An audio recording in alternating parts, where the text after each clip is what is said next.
And joining us now for more is retired Lieutenant General Karen Gibson, the former Director of Intelligence for U.S. Central Command, former Deputy Commanding General of U.S. Army Cyber Command, and an advisor at Academy Security's Geopolitical Intelligence Group. General, welcome to Balance of Power. It's good to have you. And while we do want to discuss Iran with you, we have some breaking news just crossing the terminal that you're also perfectly poised to weigh in on. OpenAI has disclosed that its models breached more boundaries in third-party cyber testing. Two external testing partners identified incidents. This is separate from the Hugging Face incident that has already been reported, in which their models accessed the public internet. OpenAI saying here that their models breached testing boundaries, and they're going to be reviewing their own approach to third-party testing and reviewing third-party testing scope and safeguards. This is not just a one-time instance, it seems. Right. OpenAI is now saying this happened repeatedly.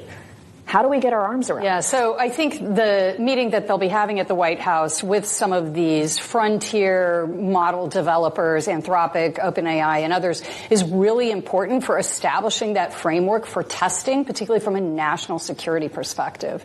You know, over the weekend there were reports, there's some ambiguity, but 7 to 12 states that have had water, critical infrastructure affected by cyber attacks, possibly by the Iranians. And while so far every breach that we're aware of has been one a U.S. company has its model has broken through and done something with very minimal human direction, that's absolutely not the kind of capability that we can afford to fall into nefarious hands. And so that'll be a really important meeting. I don't know if it's encouraging to you that we learned about this from the company itself. OpenAI is the source of this information.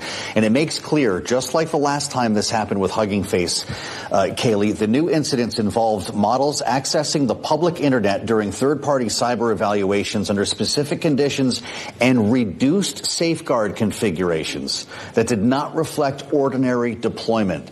To what extent do we factor that into news like this? They could be seeing this as a breakthrough. Sure. So I think it's very, technology always moves faster than policy. Yeah. And this is an area where, for a variety of reasons, we've been challenged collectively in coming up with the kind of policy safeguards that would allow us to safeguard our nation and our critical infrastructure and yet still be a leader in terms of innovation. There is a tension there between the two. And again, technology almost always exceeds policy, but this is a dangerous area. If the guardrails were down in this case, though, that means this might not have happened if they were up. So Should perhaps we be encouraged by that? No, no. Okay. Discussion about this White House meeting, which not a lot has been disclosed, but as I understand, possibly a voluntary framework. Perhaps it should not be voluntary. And we've done a lot to downgrade, disable a number of elements in the U.S. government, one of them being CISA, the Critical Infrastructure Security Agency, who should play a lead role in this. And I'm afraid they are probably not as robust as they used to be. Well, you're suggesting that maybe it shouldn't be voluntary. If it's made mandatory, the concern that President Trump has expressed is that means we cede ground to China. Exactly. That's that tension between being an innovator and having a lead from a technological development area, as well as then employing safeguards. There's definitely a tension there. Let's get into the war with Iran, which is why you came here initially, and we appreciate your bearing with breaking news. Kaylee made the reference at the outset here that the president has made a routine of this, walking up to the line with very grave threats and then pulling back at the last minute. Some call it taco. The market calls it a reason to rally. The New York Post added these up to find that he has done this 13 times. As somebody who's actually worked in the highest ranks of our military, do you get a 14th? Well, I always temper my enthusiasm because there have been a lot of pronouncements that are made for things that don't come to pass or agreements that are made that aren't implemented. That's frankly not where I'm tracking my own, sources for developments in the Middle East. Yeah.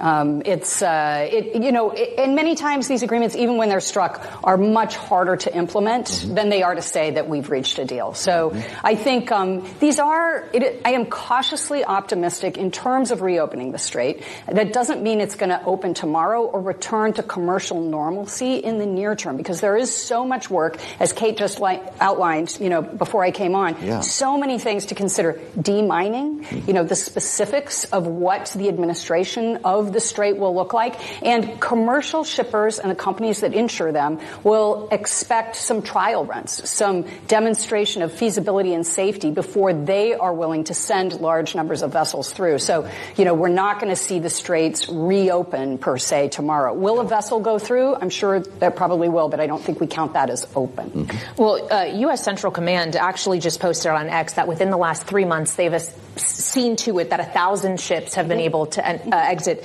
the Strait of Hormuz. Even if we are able to do that, it becomes a question of how long. Can the U.S. maintain this blockade, this support of commercial vessels indefinitely? Yeah. So there are two different things. The blockade is preventing vessels from, that's about putting the economic squeeze on Iran by preventing vessels from getting to their ports. Work that is done to open the Strait. U.S. Central Command, where I worked and, led their intelligence. Right. They've done a tremendous job of destroying a great deal of Iran's military capability, but they haven't eliminated it. And frankly, they will never eliminate entirely the ability to choke off the Strait because the target of that strategically is commercial shippers. And it doesn't take much to shake their confidence as they weigh the potential for profit against a perception of risk. And all Iran has to do is elevate their perception of risk to impact the flow of ships. That's a very high bar for us to eliminate. Frankly, I would say impossible. The President talks a lot about our satellite capabilities. For instance, Pickaxe Mountain, we've been watching it, he says, every day. We can mow the lawn whenever we want to. I'm wondering to what extent we have on-the-ground intelligence in Iran, the extent to which we know what people are thinking and what the regime is doing. Do we have enough human assets to understand what's happening? Well, Joe, if I had details on our intelligence on the ground, I would not tell you. And I would not tell you on television. But I would say, I look at two things. One, we've already talked now about our ability to degrade their capability, but not to eliminate it. The other half of the coin, though, and this is what I actually find more bothersome, is there's no indication that we've moved the needle on Iran's strategic calculus, that we've done anything to truly impact the thinking of the men in charge, of the people who are calling the shots in Iran. And right now, that's actually the IRGC. Another reason for cautious optimism regarding negotiations for the Strait, positive movement or discussion, comments that come from diplomatic channels may not always match what happens in the security state in Iran, the IRGC, the ones who really, I think, are calling the shots and can be somewhat autonomous from the diplomats. Well, and is there a chance that the IRGC is looking at reports like the one that came out from Reuters today that the U.S. is running very low on key munitions and thinking we can outlast this? All along, Iran, I think, has believed that time is on their side. Is it, though? If we're running low on stockpiles? That time is on their side. So they believe that, their strategy is to survive, avoid capitulation, and make the war so politically and militarily, politically and economically intolerable for us that we back off. They think they have tremendous leverage in their ability to choke off the Strait of Hormuz, and that, again, time is on their side, and that we lack the tactical patience to see this through. I would add, it's not just about the Strait of Hormuz anymore. The last 2 weeks, Iran has demonstrated an ability to hold at risk oil and energy infrastructure across the entire region, whether that's, the Houthis enacting a blockade at the Bab el-Mandeb, attacks against Red Sea ports in Yanbu and Aqaba, even as far as Egypt, or the Emirati port in the Gulf of Oman. That happened a couple months earlier. So I think that additional demonstration of capacity is part of what compelled our Gulf allies to pressure the president to say, let's prioritize diplomacy for now and hold off on these heavy military strikes that are being threatened, because it's our Gulf allies who carry the risk for Iranian retaliation. They're the ones that, are economically suffering more than us and that physically are on the receiving end of those strikes. We're out of time. I'm getting the hook here. But we're out of ATACMS? Has this war been well managed? Well, I'd say there were a number of probably planning assumptions that have proved false. Okay. And had all of those assumptions proved right, it would have been over in a couple of weeks. But, that decapitation leads to regime change. Yes. That sinking the Navy eliminates the maritime threat. That having air superiority will allow you to dictate terms. None of those are true. If they were, it would be over. It's really great to have you, General. We've learned a lot, and we hope that you'll come back. This is an important conversation. Retired Lieutenant General Karen Gibson with us live on Bloomberg. Coming up.